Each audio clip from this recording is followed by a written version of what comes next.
Detroit is still, after 4 years of tanking, one of the worst teams in the NBA, Josh. Bye, Yeah. bye, man. This team sucks. It's crazy because you look at the stats and they're middle of the pack in a lot of things. Man. They suck. They're middle of the pack in a lot of things, man. But then, like, I get to turnover. They're 29th in turnovers. Yeah.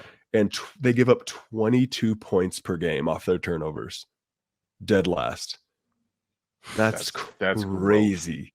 Yeah. That's just 22 points a game.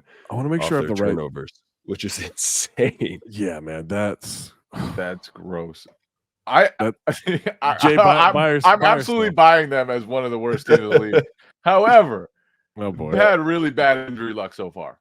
Bogdanovich, this year, one of their best players, hasn't played at all. Monty Morris, who would certainly help the turnover problem, hasn't played at all. They're playing Killian Hayes big minutes. You could have just said they're playing Killian Hayes. You didn't have to say big minutes. Can't imagine that was the plan coming into the season. Yeah. So I want to withhold a little bit of judgment until they get real players. Alec Burks missed 6 games, and they've actually been really good with him on the court, which probably he's one of the few adults in the room. Like exactly. But all their adults have been hurt. So I want to see them with the veterans that they brought on to kind of help Cade Cunningham a little bit. So much has been in his hands right now.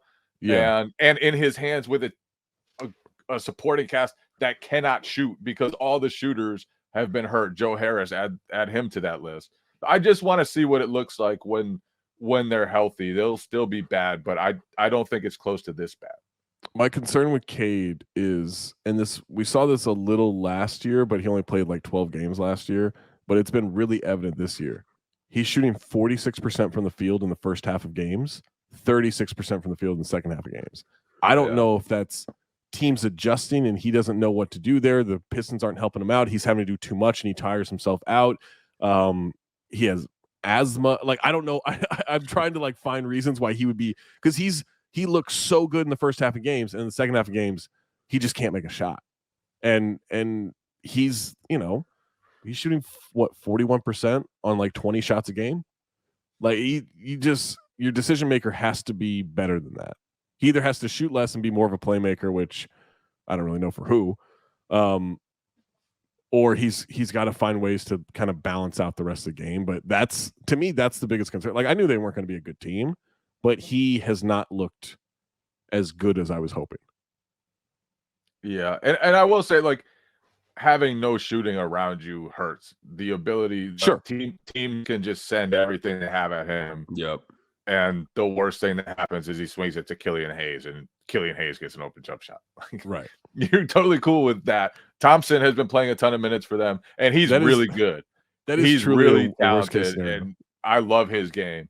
But he's also another total non-shooter that's playing a lot of minutes next to Cade Cunningham. So I think Cade, yes, the stats aren't there, and yes, like, you wish he was a little more advanced, even coming off a year where he was out, but it's really tough on him right now with the guys he's playing with.